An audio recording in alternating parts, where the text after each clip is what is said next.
வணக்கங்க. நம்ம கூட்டு குடும்ப சமையலில் வந்து சுக்குட்டி கீரை வச்சு தான் ஒரு பொரியல் செய்ய போகிறோம். வாங்க எப்படி செய்யலாம்னு பார்க்கலாம் வாங்க. அதுக்கு பாருங்கள், நல்லா சுத்தம் பண்ணி கழுவி எடுத்து வச்சுருக்கோம் பாருங்கள் சுக்குட்டி கீரை.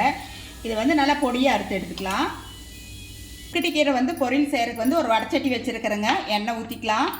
கடுகு, பருப்பு, பெரிய வெங்காயம், வரமிளகாய், கருவேப்பிலை வந்து ஒரு கொத்து போட்டுக்கலாங்க. வயிற்று புண்ணுக்கெல்லாம் ரொம்ப நல்லதுங்க இந்த சுக்குட்டி கீரைன்னு சொல்லுவாங்க. வந்து எங்கள் ஊரில் வந்து சுக்குட்டி கீரை, உங்கள் ஊரில் என்ன கீரைன்னு தெரியலைங்க. கீரை வந்து பொடியாக அரிஞ்சு வச்சுருக்கிற பாருங்கள், இதை போட்டுக்கலாம்.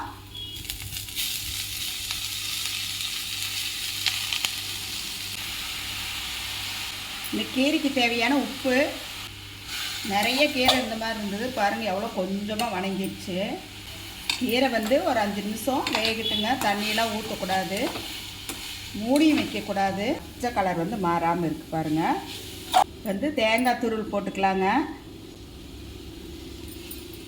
சூப்பராக நம்ம சுக்குட்டி கீரை பொரியல் வந்து சூப்பராக ரெடி ஆயிடுச்சு பாருங்கள். எல்லோரும் வாங்க சாப்பிட்லாம் வாங்க. நீங்களும் உங்கள் வீட்டில் செஞ்சு சாப்பிட்டு பார்த்துட்டு எப்படிக்குன்னு சொல்லி சொல்லுங்கள். வீடியோ பிடிச்சிருந்தா லைக் பண்ணி ஷேர் பண்ணுங்கள். நன்றிங்க.